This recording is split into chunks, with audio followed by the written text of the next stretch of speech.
พระพุทธศาสนาในพื้นที่จังหวัดลำพูนจังหวัดเชียงใหม่จังหวัดลำปางจังหวัดเชียงรายได้มาออกอากาศทางสถานีวิทยุของเฮาสลับสับเปลี่ยนกันทุกช่วงเวลาเนาะก็ต้องขออนุโมทนาบุญครับผู้เป็นเจ้าของสถานีทุกสถานีเจ้าหน้าที่ช่างเทคนิคผู้จัดการสถานีผู้สนับสนุนสถานีทุกคนทุกท่านพบปะกันวันนี้วันที่25เดือนกันยาพฤหัสบดีที่25เดือนกันยาศักราชพระพุทธาได้2568พระวสาสทาญาติโยมช่วงนี้เวลานี้15 นาฬิกาถึง16 นาฬิกาพบปะกับอาตมาภาพพระมหาสมชาติชาตะปัญโยวัดบรรพตสถิตรับผิดชอบดำเนินรายการแล้วก็ช่วง16 ถึง 17 นาฬิกานั้นท่านอาจารย์พระครูสิริธรรมบัณฑิตสมปานเจ้าอาวาสวัดหมิ่งเมืองมูลรองผู้อำนวยการวิทยาลัยสงฆ์นครลำปางฝ่ายวิชาการท่านอาจารย์จะเข้ารายการต่อจากอาตมาก็สลับซับเปลี่ยนแบ่งปันกันไปศรัทธาอีพ่ออีแม่ต่างหลายเนาะวันนี้นำมาพบปะกัน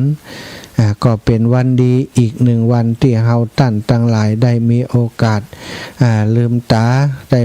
มตามาพบปะกับสิ่งดีๆต่างหลายที่ผ่านมาในชีวิตในห่วงแห่งวันเวลาในช่วงวันนี้นะศรัทธาอันนี้อย่างใดตังนั้นภาพบ่ออก ภาพบ่ออกหน้าจอนะสำหรับสตรีมมิ่งภาพบ่ออกหน้าจอสงสัยจะอีกอันหนึ่งก็กันนี่แล้วอันนี้เตือนฉันภายหลังศรัทธาญาติโยมศรัทธาท่านเจ้าทั้งหลายก็ได้ มามีโอกาสได้มาฟังน้ำฟังธรรมตั้งแต่ตอนเช้ามาบางคนก็ตื่นตั้งแต่ตี3ตี4ตื่นก่อนหน้านั้นก็มีแล้วก็มีโอกาสได้ฟังธรรมช่วงนั้นจนฮอดเวลานี้ศรัทธาญาติโยมก็คงจะได้ฟังหลายเรื่องหลายเล่าหลายชั่วโมงมาแล้วเนาะคนเฒ่าคนแก่ส่วนใหญ่ไปในบัดใดทำงานอยู่กับบ้านกับจองอยู่กับลูกกับหลานเปิ่นก็บ่ฮื้อการงานอย่างนักเฮาก็อาศัยว่าเวลานี้มีพระสงฆ์องค์สังฆเจ้าเปิ่นมาจัดรายการเปิ่นมาแสดงธรรมตั้งรายการสถานีวิทยุก็เปิดฟังรายการไปตัวการในบ้านในจองไปตัวเป็นความสะดวกอีกอย่างหนึ่งเนาะในการเสพซ่องในการฟังพระธรรมเทศนาฟังน้ำฟังธรรมต่างๆสะดวกสบายยิ่งขึ้นจากการที่เรามีสถานีวิทยุแล้วเรามีเครือข่ายสายบุญติเกาะสัญญาณเชื่อมโยงกันไปในหลายพื้นที่พี่น้องต่างเมืองฝางพี่น้องแม่อายชัยปราการถ้าตอนก็ยังฟังรายการของเฮาได้อยู่ในเวลานี้ถ้าเฮาจะเดินทางไปหาการใช้เวลา 4-5 ชั่วโมงแต่นั่งจัดรายการอยู่ที่วัดบรรพตสถิตจังหวัดลำปางไปถึงสถานญาติโยมคุยกับทุกที่ทุกแห่งที่มีสถานีวิทยุเป็นเครื่องอำนวยความสะดวกฟังพร้อมกันไปหลายๆสถานีก็ขอบคุณนะผู้จัดการสถานีผู้อำนวยการผู้ที่ดูแลสถานีบริจาคปัจจัยสนับสนุนสถานีของท่านทำให้ได้ฟังน้ำฟังธรรมที่ได้ออกอากาศไปในทุกวันต้องขอบคุณเจ้าของสถานีทุกสถานีเป็นอย่างสูงเอาละศรัทธาญาติโยมมาพบปะกันแล้ววันนี้ก็จักได้นำสารธรรมมาสนทนามาอุจามาแบ่งปันกันเนาะมาแบ่งปันให้ศรัทธาญาติโยมได้ติดตามรับฟังศรัทธาตอนนี้อีพ่ออีแม่หลายท่านหลายคนอายุ 7-80 ไปแล้วยังฟังรายการได้อยู่บางคนก็อาจจะบัดถึง4-50 ปีก็ยังมี5-60 ปีก็มีเยอะศรัทธาถ้าตอนนี้ศรัทธาญาติโยมทั้งหลายอายุ50 ปีอีก30 ปีข้างหน้าก็จะไม่มีอายุได้80 ปี คนมีอายุ60 ปีศรัทธาถ้าอีก30 ปีตั้งหน้าก็จะ90 ปีคนมีอายุ70 ปีแหม30 ปีตั้งหน้าก็จะ100 ปีอีป่ออีแม่ตั้งหลายเรื่องราวที่จะอูวันนี้อูถึงว่า30 ปีข้างหน้าจะมีอะไรอย่างเกิดขึ้นกันพ่องถ้าเฮามองปัจจุบันมองอดีตย้อนหลังผ่านไปยุคสมัยที่เฮาอีป่ออีแม่ตั้งหลายแม้กระทั่งตัวอาตมาภาพยังน้อยๆอยู่ยังน้อยๆอยู่ตลอดถึงอายุ16-17นะยังบัดได้หันความเจริญก้าวหน้าทางเทคโนโลยีอย่างปัจจุบันนี้กันเตื้อสมัยนั้นหลอดนีออนไฟฟ้านี่จะมีกัแต่ในเมืองใหญ่ๆในเมืองในตัวจังหวัดนะบ้านนอกคอกนาบ่มีบ่หันไฟฟ้ามีแต่ตามกรมหรือว่าดีที่สุดงานศพเพิ่นก็มีตะเกียงเจ้าพายุมาจุดมาตามคือคนที่มาร่วมงานได้รับความสะดวกเชื้อเพลิงต่างๆหายากแสงสว่างสมัยก่อนนี้บอกค่อยมีศรัทธาเฮาตั้นตั้งหลายอ่านหนังสือนี่ตามเตียนตามกรมเนาะกว่าจะอ่านหนังสือหนังหากลางค่ำกลางคืนได้บางคนก็พร้อยบ่ได้อ่านไปเลยเพราะบ่มีแสงสว่างที่สำหรับจะอ่านหนังสือก็ต้องเป็นหัวค่ำตอนกลางวันที่มันมีแสงสว่างกลางคืนก็อยู่กันซุมมืด อยู่กันซุมมืดเปิ้นเลยว่าคนว่าก่อนนอนเจ้าอีหรอนอนเจ้าเลยมีลูกนักหลานหลายนอนไปแล้วนอนบ่หลับบ่ฮู้ไอ้หยังจวนกันแปลงลูกจวนกันแปลงน้องน้อยไปก็มีลูกนักสมัยก่อนนี่โรงเรียนแห่งหนึ่งมีนักเรียนเป็น 2-300ในหมู่บ้านในชุมชนทั้งที่หมู่บ้านชุมชนก็มีคนบัดประมาณ100-200 ครัวเรือนแต่ละอ่อนมันมีนักเพราะอะไรยังศรัทธาเพราะมันบ่มีไฟคนบ่ก่อนนอนเจ้าก็เลยวิถีชีวิตคนบ่ก่อนบ่ค่อยได้เดือดร้อนบ่ค่อยได้มีเรื่องวุ่นวายอะไรยังอยู่กันแบบสมถะพึ่งพาอาศัยซึ่งกันและกันเฮาอยู่บ้านนอกเฮาจะมีวิถีชีวิตแบบคนบ้านนอกบ่รีบร้อนบ่รีบเร่งอะไรยังทำไร่ทำนากว่าจะเสร็จได้ใช้เวลาเกือบจะ 2-3 เดือนนะศรัทธากว่าจะเสร็จทำไร่ทำนาทำนะยังบ่อู้ถึงเก็บเกี่ยวเด้อ ก่อยเนี้ยก่อยทำกันไปต่างคนต่างทำบ่มีไผเอามือเอาไอ้หยังกันบัดเดี๋ยวนี้นะคนเฮาก็เร่งรีบกันขึ้นไถนานี่10 ไร่20 ไร่นี่กำเดียวก็แล้วละนะไถนาดองบัดได้ดองละเนาะไถแล้วก็เติกไถเติกไถปันไถอย่างเอาน้ำเข้าใส่กับปลูกได้เลยสมัยนี้แล้วก็ปลูกบัดเดี๋ยวนี้บัดก่อนนี้เปิ่นเอามือกันเอามือกันพ่องไอ้ยังกันพ่องก็เวียนกันไปศรัทธาญาติโยมก็พอดีนะเอามือนี่ถ้าเปรียบเทียบไปแล้วเขาปลูกเดือนหนึ่งของเขาคนเดียวนี่นะแล้วก็แล้วเหมือนกันแต่เอามือนี่ก็เวียนกันไปเป็นเดือนก็จะได้คน30 คนมาช่วยเขาปลูกนาวันเดียวก็ต้องเอามือกันอย่างนี้แล้วก็สะดวกยิ่งขึ้นบัดเดียวนี้ใจลดปลูกแล้วนะใจลดปลูกเข้าใจลดเกี่ยวเข้านี่เทคโนโลยีเจริญขึ้นนะแล้วเขาก็หันความเจริญต่างๆมากมายจากที่ในอดีตมันบ่มีบัดเดี๋ยวนี้มีเหียกูอย่างกูไปสมัยก่อนอีป่อยแม่ลองมาคืดพอเนาะความบันเทิงของเฮาอยู่บ้านนอกนี่ถ้าดนตรีไปแสดงกาลิเกไปแสดงกาก็จะหันการบันเทิงถ้ามีหนังไปขายยากันหรือว่าเปิ้นฉายหนังเอาหนังไปฉายปิดวิกซื้อพอกัน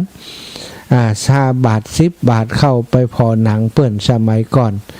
นี่แล้วก็ต่อมามีโทรทัศน์เข้ามาศรัทธาโทรทัศน์รุ่นแรกก็เป็นโทรทัศน์ขาวดำ อันใหญ่ๆเนาะโทรทัศน์ขาวดำใช้ไ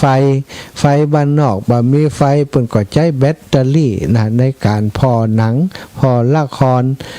สมัยก่อนโทรทัศน์นี่เสียบแบตเตอรี่กีบแบตเตอรี่เอามาฟังมาเป็นอัน เปิดห้องว่ามาเป็นแหล่งเครื่องบันเทิงของคนสมัยก่อนก็พอเอาจากโทรทัศน์นั้นศรัทธาญาติโยมแต่ปัจจุบันนี้เนาะก็สะดวกสบายยิ่งขึ้นหาความสะดวกต่างๆมากมายได้หู้ได้หันสิ่งต่างๆมากมายจากการที่เฮามี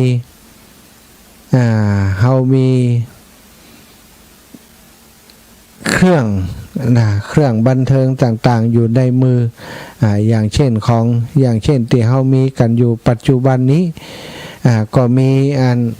โทรศัพท์เนาะโทรศัพท์มือถือนี่ก็จะเป็นสิ่งที่เฮาใช้ประโยชน์ในการสื่อสารในการทำงานต่างๆก็ใช้โทรศัพท์มือถือจากเมื่อก่อนเฮานึกย้อนหลังไปบ่คิดว่ามันจะมีสิ่งเหล่านี้ได้แค่มีกล้องถ่ายรูปก็รู้แล้วเมื่อก่อนเนาะแค่ได้ดูทีวีก็ยอดแล้วความบันเทิงแต่บัดเดี๋ยวนี้มีโทรศัพท์มือถือกันเกือบจะทุกคนน่ะศรัทธาเกือบจะทุกคนมีโทรศัพท์มือถือบางคนก็มีหลายๆเครื่องเพื่อใช้ในการติดต่อในการทำธุรกิจอะไรอย่างต่างๆโทรศัพท์สมัยก่อนการจะมีโทรศัพท์นี่เป็นเรื่องยากเนาะจะต้องมีเสาโทรศัพท์เสาส่งโทรศัพท์บ้านนี่ต้องเดินสายอย่างสะปะสะเปดมีการใช้จ่ายมากมายในการเดินสายโทรศัพท์ไปบ้านไปจองศรัทธาแล้วก็มีการใช้จ่ายแต่ละเดือนเนาะการบริการแต่ละเดือนของโทรศัพท์นี่โทรออกก็แป้งเหียนี่สะปะสะเปดเนาะสมัยก่อนที่เขาผ่านกันมาต่อมาในสมัยนี้ใครมีโทรศัพท์ใช้ลงทุนบัดถึงปันศรัทธาก็สามารถจะมีโทรศัพท์มาใช้สักเครื่องแล้วเมื่อก่อนนี้ต้อง5,000หรือว่า10,000หรือว่า20,000 30,000กว่าจะได้โทรศัพท์มาใช้ปัจจุบันสิ่งเหล่านี้ก็สะดวกขึ้นอำนวยความสะดวกคือเฮามากขึ้นคนสมัยก่อนนี้ได้ฟังข่าวสารต่างๆถ้ามีหนังสือพิมพ์ก็อาศัยดูข่าวจากหนังสือพิมพ์เอามีข่าวอย่างเกิดขึ้นวันผูกเมื่อเจ้าหรือว่าอีกวันหนึ่งอีกคืนหนึ่งอีกแหม2 วันหนังสือพิมพ์จะไปถึงบ้านเฮาถึงจะได้อ่านหนังสือพิมพ์ถึงจะได้หู้ข่าวสารต่างๆแต่ปัจจุบันนี้โลกมันเร็วมากศรัทธามีอย่างเกิดขึ้นที่ไหนแป๊บเดียวบัดถึงหน้าที่เฮาก็หู้ข่าวสารทันทีเปิ่นรบฆ่าฟันกันอยู่ที่อเมริกายิงกันตึ้งถล่มตึกเอาเครื่องบินไปถล่มตึกลาบเป็นหน้ากองทีเดียวลาบเป็นหน้ากองที่ประเทศอเมริกาแป๊บเดียวข่าวสารนั้นกระจายไปทั่วโลกคนทั้งหลายได้หันภาพทันทีทันใดทั่วโลกได้หันพร้อมกันอันนี้ศรัทธาอีป่ออีแม่ทั้งหลายเปิ้นว่ามันโลกสมัยใหม่นี้มันเหมือนครับว่าเฮาบ่ได้อยู่ห่างไกลกันอยู่ใกล้กันเนี่ยอเมริกากับเมืองไทยมันใกล้กันแค่ยิบโทรศัพท์ขึ้นมาจิไปกำเดียวก็ถึงอเมริกาแล้วความเจริญรุ่งเรืองก็ดีความเสื่อมโทรมก็ดีเหตุดีก็ตามเหตุร้ายก็ตามเกิดที่ในทุกมุมโลกเราสามารถทับหู้ได้ภายในบักกี่นาทีอันนี้เรียกว่าความรวดเร็วในการสื่อสารฉะนั้นหนังสือพิมพ์ก็ดีข่าวตั้งวิทยุก็ดีกว่าจะออกข่าวตั้งทีวีกว่าจะออกบัดเดี๋ยวนี้กลายเป็นจ้ากว่าโทรศัพท์มือถือในมือของเรากลายเป็นว่าทุกคนสามารถเป็นผู้สื่อข่าวในตัวได้ทำกิจกรรมอย่างอยู่ที่ไหนมีการถ่ายรูปมีการบันทึกภาพมีกล้องวงจรปิดจับไว้มีดาวเทียมส่องความเคลื่อนไหวของคนทั่วโลกศรัทธาเกิดอย่างขึ้นที่ไหนปุ๊บปั๊บก็ฮู้กันทั่วโลกแล้วอันนี้ยุคของเทคโนโลยีข้อมูลข่าวสารต่างๆมันรวดเร็วในยุคสมัยนี้ศรัทธาญาติโยมเนื่องจากว่าเทคโนโลยีนั้นมันเจริญเกินขีดจำกัดบางคนนี้ เสพข่าวเสพอะไรอย่างต่างๆที่มันทำให้ก่อให้เกิดความทุกข์แล้วก็บางคนไปเสพติดเกี่ยวกับสิ่งบันเทิงเริงรมย์ต่างๆนะหลายทราบว่าคนเฒ่าคนแก่บางคนติดละครสั้นที่มันมาในโทรศัพท์นะโทรศัพท์เดี๋ยวนี้มันมีละครสั้นนะสถาละครที่มันเอาเรื่องมาเอาตัดตอนที่สำคัญมาออกนะทำให้มันทำให้เรื่องราวน่าติดตามน่าสนใจแต่ว่ามันบาดจบนะมันสักกำเนี่ยนะประมาณสัก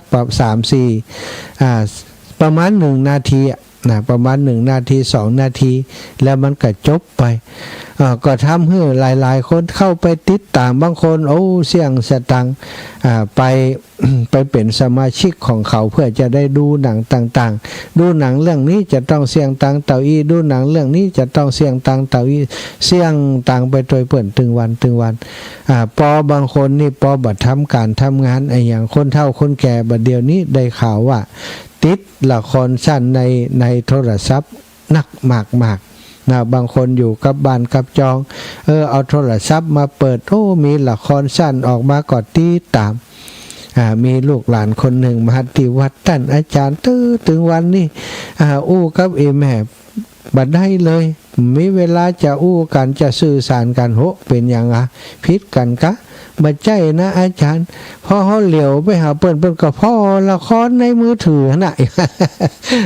พอมาได้กับลูกกับหลานก็มีหลายคนอันนี้ก็เป็นเรื่องที่น่าเป็นห่วงเหมือนกันนะสถาสิ่งที่เฮาเสพติดเนี่ยนะละครมันก็มีละครที่ถ้าเฮาติดตามนี่มันจะมีเรื่องรักเรื่องความฮักเรื่องความโลภเรื่องความโกรธเรื่องความหลงที่มันปลูกฝังอยู่ในละครนั้นละครนั้นบางทีตัวละครก็แสดงเกินเหตุเกินไปแสดงเป็นคนลิษยาก็ต้องฮือลิษยานักเขาฟังแล้วก็พอจังเขาพอแล้วก็พอจังโดยเขาอันนี้คือสิ่งที่เราได้พบปะทุกวันแล้วก็ความหลอกลวงต่างๆความช่อชนต่างๆที่มาโดยโทรศัพท์ก็นักเหลือเกินอีพ่ออีแม่ทั้งหลายจุฮือถ้าลงทุนนั้นจุฮือลงทุนนี้สะปะสะเปดที่หันอยู่ถึงวันนี้เป็นเรื่องที่น่ากลัวมากโดยเฉพาะข่าวที่หลอกลวงต่างๆบัดเดี๋ยวนี้เป็นลุกเรียกว่ายุค AI ยุค AI อย่างใดสถาการ AI นี่มันสามารถทำงานแทนคนได้ประมวลผลประเมินผลอะไรอย่างต่างๆได้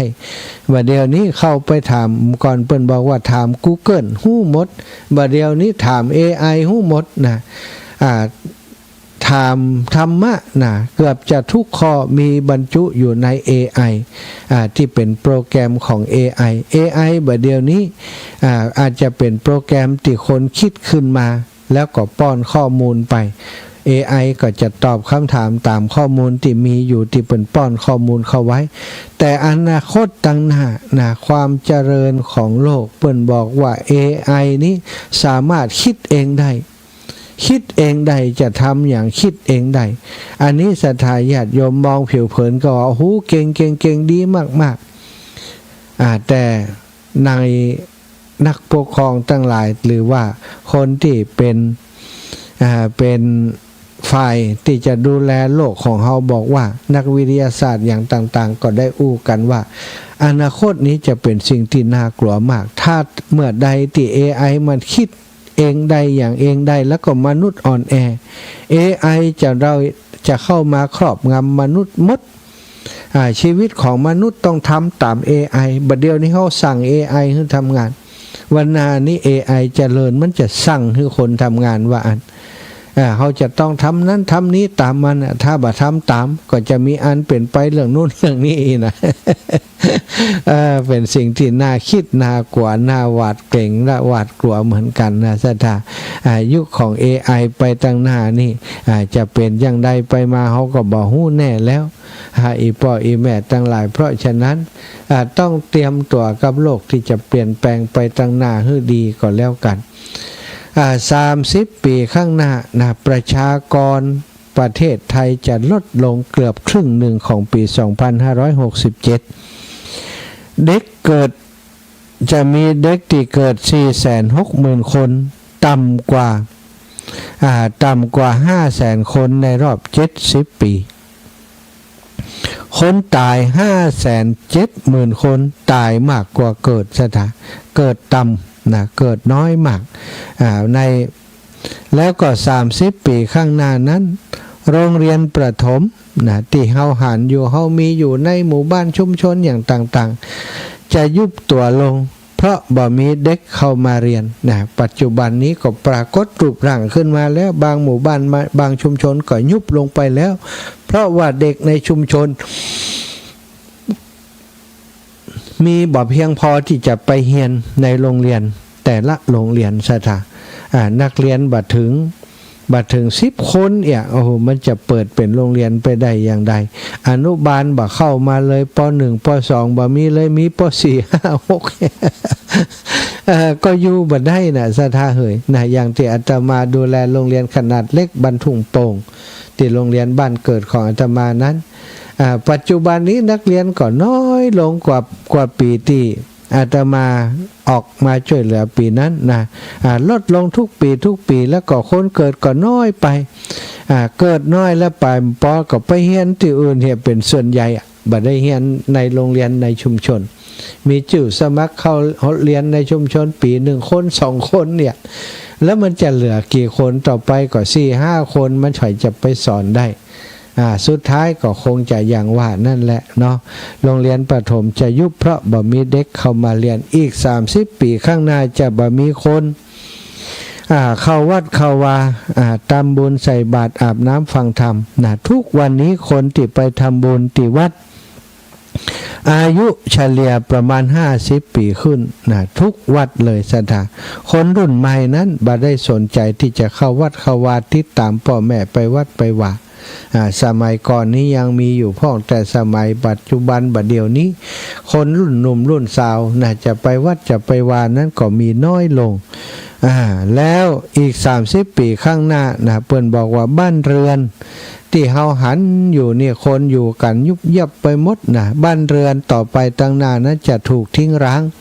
เพราะพ่อแม่ปู่ย่าตายายที่อาศัยอยู่ตอนนี้ในอย่างหมู่เฮาทั้งหลายอาศัยหลายคนอยู่บ้านคนเดียวสามีเสียชีวิตไปแล้วอีแม่ก็อยู่คนเดียวอีแม่ตายละไปแล้วอีพ่อก็อยู่คนเดียวหลายคนเป็นอย่างนี้เผชิญกับปัญหาที่บ่มีลูกมีหลานอยู่โดยเหมือนกันเนาะถูกทิ้งล้างนะในเมื่อพ่อแม่ปู่ย่าตายายที่อยู่คนเดียวตายไปซะท่าท่านก็จะทยอยตายจากไปลูก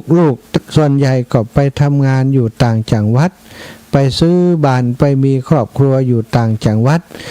มีลูกมีเต้าปลูกบ้านอยู่ต่างจังหวัดกันบ่ค่อยจะได้กลับมาบ้านเกิดในเมื่อบ่กลับมาพ่อแม่ตายแล้วปิดบ้านไว้สถานญาติกงอาญาต่างๆอยากใหญ่ต่างๆเนาะตลอดถึงพวกแมงก็เข้ามาอาศัยอยู่ในบ้านทำให้บ้านที่บ่มีคนอยู่นั้นจะมีนักขึ้นบ้านที่ถูกทิ้งร้างจะมีเยอะขึ้นซะท่าจะมีเยอะขึ้นนี่อันนี้เกิดขึ้นแน่นอนในอนาคตอันบักไก่ประมาณ30 ปีนี้แล้วก็อีก30 ปีข้างหน้าบ้านที่อยู่ติดกันที่จะบ่ฮู้จักกันเพราะตอนเรียนก็จะบ่ฮู้จักกันเพราะตอนเรียนก็เรียนต่างโรงเรียนกันบ่ได้อยู่ร่วมกันทำการทำงานก็คนละที่ละแห่งอยู่บ้านแต่ละคนอยู่บ้านก็เล่นกับโทรศัพท์มือถือของไผของมันทั้งวันบ่ได้มีปฏิสัมพันธ์ทักทายหมู่ไปไก่มาบ่มีแล้ววันหน้าเนาะอันนี้สมัยก่อนนี่เฮากินข้าวยากกินแล้วแบ่ง 2-3 บ้านเนี่ยอันนี้แบ่งไปบ้านป้านั่นเนอะบ้านนี่เนอะบ้านป้านั่นเนอะบ้านป้านี่เนอะเนี่ยแบ่งกันกินสมัยก่อนสมัยปัจจุบันนี้นะเข้าบ้านก็ปิดบ้านบ่มีไผจะไปเอวหากันนะแล้วเพิ่นก็ส่วนใหญ่ก็บ่ไว้ใจกันด้วยนะสถานถ้าเกิดเขาเข้าบ้านเปิ่นไปเปิ่นบอกว่าของหายมันก็กินใจกันฉะนั้นคนปัจจุบันนี้บ่ค่อยไปมาหาสู่กันสักเท่าใด30 ปีข้างหน้าเนอะศรัทธาญาติโยม แล้วก็30 ปีข้างหน้าคนเฮานั้นจะอยู่บ้านไผ่บ้านมันล้อมรั้วปิดประตูหน้าต่างปิดประตูบ้านบ่มีที่พึ่งพาอาศัยกันหากเจ็บป่วยนะก็บ่ได้เอิ้นหากันแล้วต่อไปนี่เจ็บป่วยก็โทรหาโรงพยาบาลมีรถคามูแลนนะรถฉุกเฉินจะมารับเอานี่30 ปีข้างหน้างานเผาศพก็จะมีแต่ญาติเพียงบักกี่คนทุกวันนี้คนไปเผาศพอายุ50 ปีขึ้นไปทั้งนั้นส่วนคนตายก็ตั้งบำเพ็ญกุศลที่วัดเป็นส่วนใหญ่อนาคตก็เช่นเดียวกันจะเป็นแบบนี้นะจะเป็นแบบนี้ไปเรื่อยๆไปเรื่อยๆไปเรื่อยๆ30 ปีข้างหน้าภาพจะชัดเจนยิ่งกว่าทุกวันนี้ปัจจุบันนี้ก็มีฮือเฮาหันคนสมัยนี้เวลางานศพมาช่วยกันห้างกันดาแต่ในสมัยไปหน้านี้ใครจะมาช่วยกันห้างกันดาสถาต่างคนต่างมีการมีงานก็จะจ้างเป็นส่วนใหญ่จ้างเปิ่นเรียกว่าจ้างคนที่เปิ่นเปิดบริษัทรับจ้างด้านนี้เขาก็ไปจ้างเปิ่นมาฮือมาทำหน้าที่ฮือทำหน้าที่เป็นผู้จัดการนู่นนั่นนี่จะต้องไปจ้างเปิ่นมาทำหน้าที่จะมีคนรับเหมาเหมือนกับเป็นบริษัทมาทำหน้าที่ตรงนี้30 ปีข้างหน้าญาติกันญาติกันนี่ลูกพี่ลูกน้องกันจะบ่ค่อยสนิทสนมกันเพราะต่างก็ทำงานคนละอย่างคนละจังหวัดหาโอกาสมาพบกันยากถ้าปัจจุบันนี้เฮาก็คงจะหันภาพเหล่านี้ขึ้นมาแล้วปบปะมานักแล้วว่าเป็นอย่างนี้อีก30 ปีข้างหน้าจะมีอาชีพเลี้ยงดูคนชราคนบ่มีญาติแต่ต้องจ่ายรายเดือนค่อนข้างจะสูงคนต้องหาเงินเก็บออมไว้จ้างคนดูแลในบรรปลายชีวิตอีก30 ปีข้างหน้าซื้อของด้วยเงินสดนี้จะบ่ค่อยมีจะลดลงอย่างมากคนสมัยปัจจุบันก็บ่ค่อยพกสตังค์กันแล้วพกโทรศัพท์ก็จบต่ออันซะทามีแอปโทรศัพท์แอปเงินอยู่ในหันหมดใช้วิธีสแกนจ่าย QR โค้ดจ่ายซื้อของทางออนไลน์จะมีมากขึ้นคนที่จะไปขายของแม้กระทั่งพักไม้ใส่เครือนี่ซะทาบัดต้องไปวางขายแล้วต่อไปขายกันทางออนไลน์ถ่ายรูปลงไปใครต้องการอันนู้นอันนี้เท่าไหร่คนต้องการก็เข้ามาทักทายเอาสิ่งนี้เนี่ยถ้าอยู่ไกลต่างจังหวัดก็ส่งเคอรี่ส่งมีบริษัทรับส่งไปถ้าอยู่บ่ปอกไกลกันก็เอาไปส่งถึงบ้านถึงจองสแกนจ่ายกันไปเลยบ่ใจสตังค์นี่สถา30 ปีตั้งหน้าประเทศของเขาจะต้องจ่ายเงินเลี้ยงดูประชากรตั้งแต่แรกเกิดถึง60 ปีถึงเสียชีวิตเรียนอนุบาลถึงป.ตรีชดเชยผลิตผลการเกษตร1 ใน 4ของงบประมาณของประเทศนี่สถาใช้จ่ายในการชดเชยผลผลิตก็ดีใช้จ่ายอย่างต่างๆในการพัฒนาประเทศในด้านชดเชยผลผลิตนี่มีมากถึง1 ใน 4ของงบประมาณที่พัฒนาประเทศ30 ปีข้างหน้าศรัทธาญาติโยมทั้งหลายเหตุต่างๆที่เฮาคิดว่าบ่เกิดขึ้นบ่มีแน่นอนเฮาก็ลองยึดย้อนหลังไปสิ่งที่เฮาบ่เคยคิดว่าอย่างโทรศัพท์มือถือก็ดีไฟฟ้าก็ดีถนนหนทางก็ดีความเจริญต่างๆนี้บัดเดี๋ยวนี้บ้านนอกถนนลาดยางไปตำแทกหมดไฟฟ้าไปถึงทุกที่ทุกแห่งอยู่ในห้วยในหุบในเขาก็มีไฟฟ้าใช้โทรศัพท์มือถือสถานมีไปทั่วทุกหนทุกแห่งสามารถสื่อสารกันได้อย่างทั่วถึงอันนี้บักก่อนเฮาก็คิดว่ามันจะบ่มีแต่บัดเดี๋ยวนี้มันก็มีไปหมดสำหรับสิ่งเหล่านี้เพราะฉะนั้นต้องเตรียมตัวเอาไว้กับโลกยุคใหม่สถาโลกยุคใหม่นี้จะมีสิ่งหลอกลวงเพิ่มขึ้นนักขึ้นมากขึ้น บัดเดียวเขาก็เข้าไปพอเนาะในโทรศัพท์ของเขาเนี่ยนะบางเตือเอาคลิปนั้นมาถ่ายลงโอ้ไปสถานที่ท่องเที่ยวนะเดินกระจกตีอันเปิ้นว่าทางเดินลอยฟ้าเนาะสกายวอล์กนั่นนะเดินไปแตกยั่วตกลงไปว่ะนั่งของเล่นอยู่ตะลุ่นแตกลุดลงไปตกไปตายวานทำภาพเหมือนจริงคนตายก็ไอ้ยังก็นี่ทำภาพเหมือนจริงมากทั้งที่บ่มีเหตุการณ์เหล่านี้เกิดขึ้นเลยเนี่ยแต่ AI นะภาพจาก AI สามารถแต่งได้บัดเดี๋ยวนี้จะเอาไผไปภาคใน AI สถาญาติโยมอย่างเสียงของอาตมานี่เขาสามารถเอารูปหน้าของอาตมาไปออกไปถ่ายเป็นเอาไปถ่ายเป็นคนอู้ก็ได้เอาเสียงของอาตมาไปภาคใส่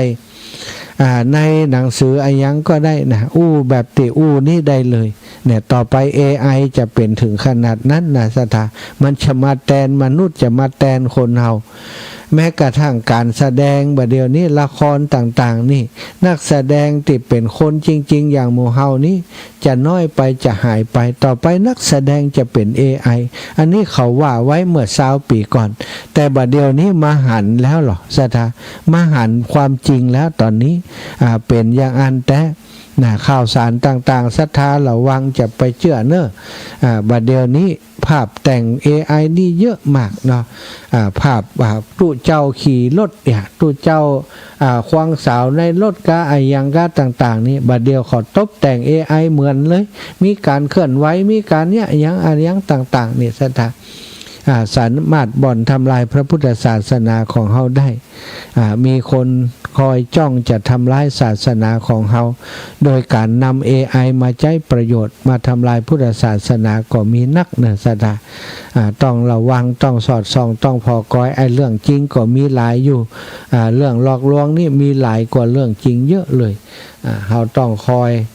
ใจวิจารณญาณใจปัญญาพิจารณาพอไอ้อย่างจะไปเชื่อเลยทีเดียวตั้งข้อสังเกตอันนี้เป็นภาพปลอมก็นี่นะบัดเดียวเป็นของปลอมไปนักนะสถานแอปไอ้อย่างต่างๆนี่เขาก็เก่งแต่เนาะเอามาทำสถานวันนี้เอาเรื่องที่เป็นการ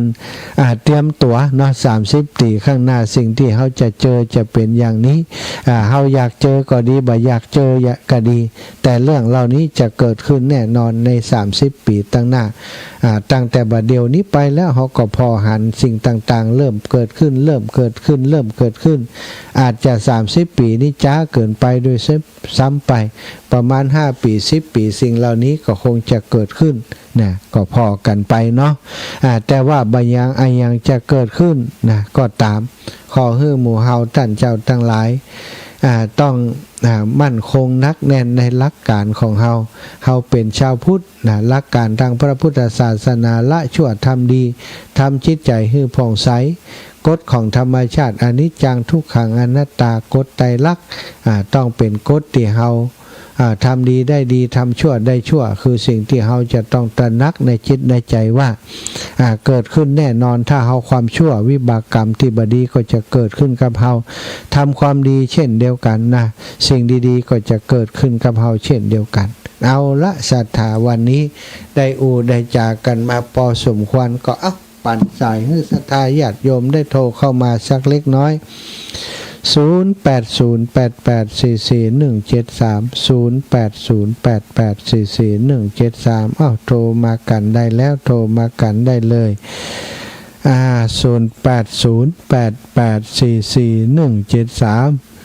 08844173รายงานผลการรับฟัง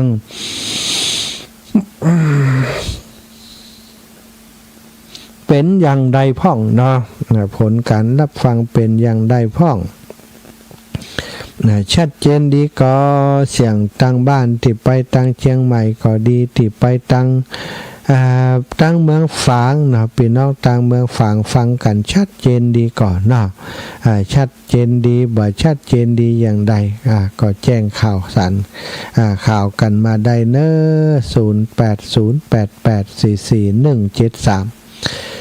0808844173สำหรับงาน การงานที่จะมีในอนาคตอันไกลนี้นาแหม2-3 วันวันนี้25 26 27อีก3 วันศรัทธาญาติโยมที่วัดบรรพตสถิตของเฮานี่ก็จะมีการตั้งธรรมหลวงเตศมหาจารย์เวสสันดรชาดกยกที่3ในวันที่28ที่จะถึงนี้เนอะเจริญปอนพี่น้องแม่อายมาแล้วโยมแม่เจ้าไปจ่าเจ้าเตรียมตัวแล้วมันกับที่เขาว่าสุนารีราชสีมาที่รถนะข่าวเนี่ยเขาเก่งบ่โอ้ยแบบเหมือนแต่เนาะเอาภาพแต่เป็นมาลงน่ะน่ะแล้วก็ไม้พิรมพรถึงเหรอมีมดไผ่ว่านั่นไผ่ก็เอาเยอะไปเลยเนาะเอามาที่ไหนโทรมาอันนู้นหาว่าป่อเนี่ยนะเหมือนได้ให้ใบขับขี่จะอันจะอีปุ่นจะปั๊บนี่หรอน่ะในมันคนตายไปปุ่นละอีหนอนักติ้งตั้งนานโทรมาแล้วน่ะมันก็มีเป็นสบัดเนี่ยเดี๋ยวนี้ AI น่ะมันเขาจะป้อนข้อมูลไปเขาป้อนข้อมูลไปบัดเดี๋ยวนี้ call center ตั้งหน้านี้จะเป็น AI หมดอีกมั้ยแม่น่ะมันจะจำเสียงเขาได้นะมันจะเอาเสียงของเขานี่ไปใจได้เลยอย่างโทรศัพท์มาหาเขาอู้กำ2 กำเนี่ยมันจะเอากำอู้ของเขาเนี่ยไปบันทึกเป็น AI ไปอู้ขอตังคนอื่นน่ะแม่นอันตรายเนาะโลกไปหน้านี่น่ากลัวแต่อีกมั้ยน่ากลัวนะเนาะใจน่ากลัวคงจริงคนปลอมห้อมหมอหัวเนาะเนี่ยพอเขาถ่ายรูปอ่ะคนมาจ้างงามเขาเอาไปแต่งงามนมเดียวเนาะบางคนแต่งได้ก็ได้จะแต่งงานได้ก็ได้บางคนจำหน้าตัวเก่าป้อมได้มันเด้นี่เพราะเขาแต่งงานไปเป็นคนอื่นไปแหมหมดอ่ะเอาตามใจว่านะเสื้อผ้าได้ใส่อย่างอันสักหน่อยเอาเสื้อผ้ามาสวมได้หมดเนาะนั่นตอนหน้าของแม่อันนั้นท่านมาอันอู้ได้แม่อดแค่หัวคนเดียวมันได้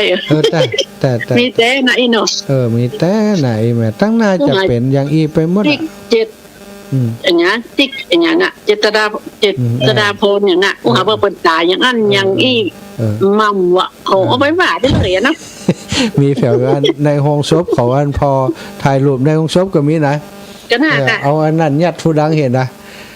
เขาก็แยกเกินไปนะแม่เนาะเนี่ยเนาะอันนะสาธุเดี๋ยวปะกันเนาะเจ้าวันนี้เจ้าแม่ก่อนจะไปปะกันโยมแม่มะลิวันพิเคราะห์งานพี่น้องตังแม่อายเปิ้นเน้อศรัทธาพี่น้องตังแม่อายจะได้เดินทางมาต้อยเนาะจะได้เดินทางมาร่วมบุญร่วมกุศลโดยอนุโมทนาบุญขอบคุณครับอีแม่เป็นอย่างสูงนะได้ตั้งจิตตั้งใจกันไว้แล้วเนาะว่าจะมาร่วมในงานบุญในงานกุศลครั้งนี้อาตมาภาพในฐานะในนามของคนที่ดูแลโครงการนี้ต้องขอบคุณโยมแม่เป็นอย่างสูงนะศรัทธาญาติโยมทุกคนทุกท่านโดยนะที่เราได้อู้กันไว้เนาะได้จ๋าได้ว่ากันไว้กิจกรรมงานบุญในครั้งนี้นะก็ต้องอาศัยศรัทธาสาธุชนคนดีทุกคนทุกท่านที่จะได้ร่วมบุญร่วมกุศลกันเนาะถ้ามีอีปอยอีแม่ก็ลำบากเนาะกว่าการที่จะจัดการจัดงานกันแต่ละครั้งแต่ละคราวแต่ละเตื้อนั้นต้องอาศัยศรัทธาญาติโยมได้มาเป็นแรงสนับสนุนมาขับเคลื่อนงานด้วยกันถ้าบ่มีศรัทธาญาติโยมก็ลำบากแล้วเนาะงานปัจจัยที่จะถวายครูบาอาจารย์ก็ดีปัจจัยที่จะสนับสนุนตั้งกองทุนก็ดีตลอดถึงโรงทานต่างๆข้าวน้ำอาหารที่จะเลี้ยงดูกันที่จะมาร่วมงานก็ดีล้วนแต่ทั้งหมดทั้งมวลนั้นก็ล้วนแต่ต้องเปิ่งปาอาศัยศรัทธาญาติโยมทั้งนั้นอันนี้ก็หวังว่าในวันที่28นี้จะปะกันหลายๆท่านหลายๆคนเนาะที่ยังบ่ได้มากำเตื้อยกที่1ที่2เนอะบ่ได้มากำเตื้อยกที่3นี้ก็คงบ่พลาดบ่คลาดเคลื่อนกันแล้วกำนี้เนาะยกที่3คงจะได้มากันนักกันหลายอาตมาภาพก็วางเป็นอย่างนั้นนะแต่ว่าถ้าศรัทธาญาติโยมอีพ่ออีแม่ติดภาระธุระยังเนาะบางทีมันมีการมีงานของเฮา กลับบ้านกลับจองเฮานี่โอ้เฮาจะหนีเปิ้นเฮาจะละเปิ้นมันก็เป็นไปบ่ได้นะมันก็จะต้องช่วยเหลือการงานนั้นนี่มันก็เป็นสิ่งที่จำเป็นบ่ใช่ว่าโอ้จะต้องมาบ่ได้อันนี้ก็มันก็จะว่าอย่างนั้นบ่ได้เนอะศรัทธาใจก็คืออยากให้มาทุกคนแต่ว่าถ้าติดการติดงานก็อย่างว่านั่นเนาะมันก็ต้องเข้าใจซึ่งกันและกันอาตมานี่เข้าใจพ่ออีแม่บางคนมันมีเหตุมันมีความจำเป็นที่มาบ่ได้นะมันก็จำเป็นก็คือบ่ได้มาไม่ได้คือไม่ได้มาก็บ่ถือว่าสากันลอกซะท่ามาบ่ได้ก็เป็นหยังแต่ถ้ามาได้ก็เป็นสิ่งที่ดีเนอะวันก่อนได้รู้สึกว่าจะเป็นรายการเนี้ยเนาะตอนบ่ายเนี่ยถ้าไผมานี่จะจำไว้นะ ว่าเล่นไปบางคนถือเป็นแต้มไปเนี่ยเนาะว่างานอย่างบางเตื่อมันมีงานกับเฮามันตรงกันไปเหี้ยบางพ่องก็กินข้าวสลากวันเดียวกันเนี่ยมันก็เป็นไปบ่ได้ที่จะมาตังเพมาตังปุ่นเนาะตังปุ่นก็ไกลเนี่ยถ้าจะเดินทางก็ต้องตี 3 ตี 4ออกเดินทางแล้วข้าวสลากหรือจะไปเนอะโอ้จะไปถึงว่าเนาะบัดตันแล้วตังเพก่อนแล้วพอดีต้องไปงานใดงานหนึ่งเท่านั้นก็เข้าใจการขอบคุณสำหรับศรัทธาญาติโยมที่ฟังรายการแล้วก็โทรมามาจ๋าแจ้งผลการรับฟังมาก็ดียังก็ดีเนอะต้องขอบคุณเป็นอย่างสูงบัดแน่ใจที่ตั้งลำปางขณะนี้เพิ่นเกาะสัญญาณอยู่ก่อนะลำปางแจ้งมาจิ้มลูกไผ่ฟังรายการอยู่ตั้งลำปางได้ยินกันก่อหรือว่าทางลำปางโอ้บัดได้เกาะสัญญาณสกรรมดับปิ้งอินนะอันนี้ก็มีความรู้สึกว่าถ้าจะดับปิ้งเพราะลำปางบ่มีไผ่โทรเข้ามาขอเช็คกรรมนะลำปางลองฟังพอถ้าจะเป็นเพลงอยู่แล้วกันนะลำปางลำปางมีก็ถึงว่าแล้วลำปางน่ะก็ไม่รู้ว่าเป็นยังไงเนาะลำปางไม่ใครฟังอาตมาก็บ่ได้อันเช็คนะแต่ถ้าปกติเขาก็เกาะจากคลื่นสีขาวแต่บัดแน่ใจว่าทำไมสัญญาณมันบัดนี้เนาะน้องนัทสถาพรสุธาคำบัดได้เกาะสัญญาณลำปางบัดได้ยินไปล่ะน่ะเสียดายเวลาเนาะลูกลำปางบัดได้เกาะกะนะครับได้เกาะสัญญาณก็เป็นเพลงเวินๆท่านน่ะปกติวันนี้เกาะจากคลื่นสีขาวมันไม่ได้ออโต้ครับบัดได้ออโต้ก็ทุกวันพัดนี่นะมันออโต้อยู่นะครับทุกปอมันบ่ออกครับบ่ออกนี่เสียงทุกปอไปออกมีกับเพลงเยอะๆก็ของทุกปอเดี๋ยวอาจารย์พระครูศิริก็ได้ออกทุกเกาะยาวไปเลยถึงกัน 17 นาฬิกาเลยผมเกาะลิงเลยตรงนะครับคืนสีขาวลิงแบบนี้ครับทุกปอแหละจ้า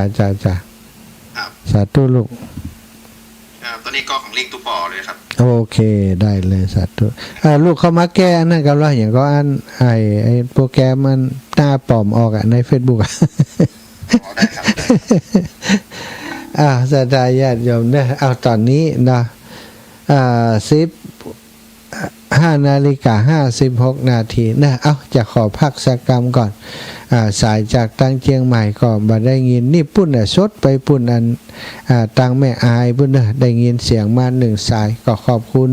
พี่น้องตังแม่อายวันนี้ตอนบ่ายนี้คนโทรน้อยนะมาฟังเพลงในรายการสักเพลงหนึ่งกันแล้วกัน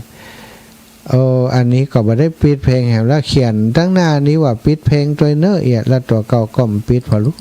ศรัทธาญาติโยมเป็นอย่างเนี่ยขี้ลืม